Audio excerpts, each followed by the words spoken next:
Did the National Institute of Health fund the potentially dangerous enhanced potential pandemic pathogens gain of function research at the Wuhan Institute of Virology?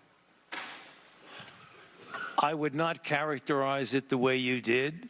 The National Institutes of Health, through a sub-award to the Wuhan Institute of Virology, funded research on the surveillance of and the possibility of emerging infections. I would not characterize it as dangerous gain-of-function research. I've already testified to that effect a couple of times. So you're saying no, correct? In his May 16, I'm saying no because I've said no multiple times, including on the transcribed interview. In his May 16, 2024 testimony, the NIH Deputy Director Tabak said, and I quote, "I can tell you that the failure of the Wuhan Institute of Virology to provide us with the data that we requested and the lab notebooks that we requested certainly impeded our ability to understand what was really going on with the experiments that we have been discussing this morning." My question to you, Dr. Fauci, if the NIH didn't inspect the Wuhan Institute of Virology and NIH didn't receive the lab books and data from China and the required reports from EcoHealth Alliance were not submitted, in fact, they were late, how can you definitively say that the NIH did not fund the dangerous gain-of-function research? I go back to what I said, that the gain-of-function research by the operative and regulatory definition of P3CO does not include at all the viruses that were studied under the sub-award. How do you know that, sir, if there was no lab books, nothing from China? We know what viruses they were studying.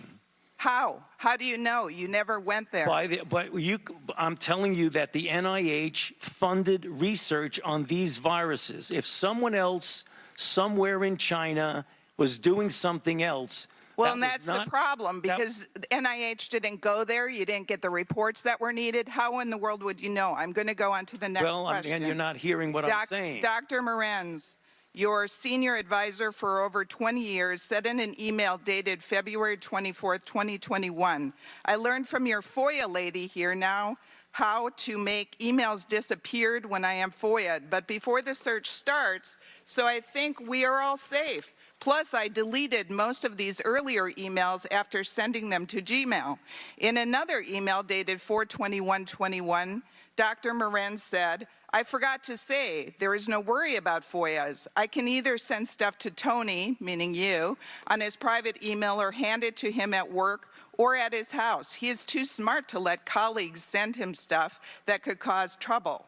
Dr. Fauci, were you ever engaged in attempts to obstruct the Freedom of Information Act and the release of public documents? No. Did Dr. Morenz communicate with you about official business using his private email? Official business? No.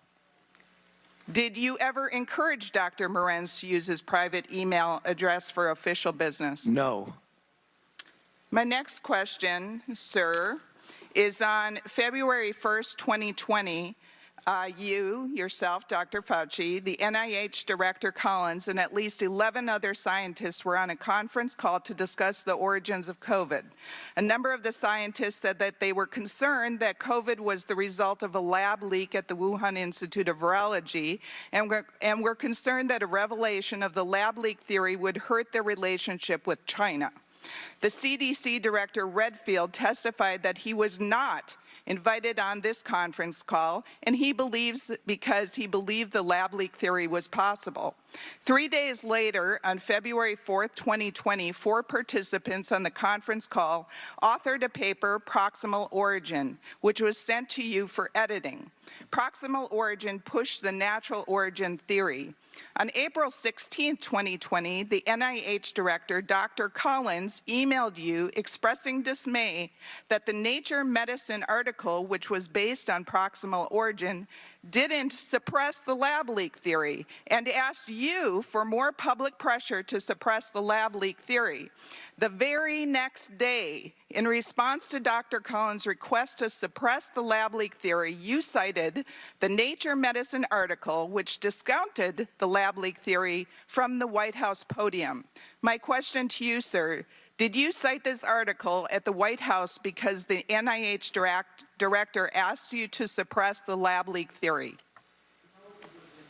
I did not do that in response to anybody's suggestion to suppress anything. It was in response to a question that someone asked at the podium.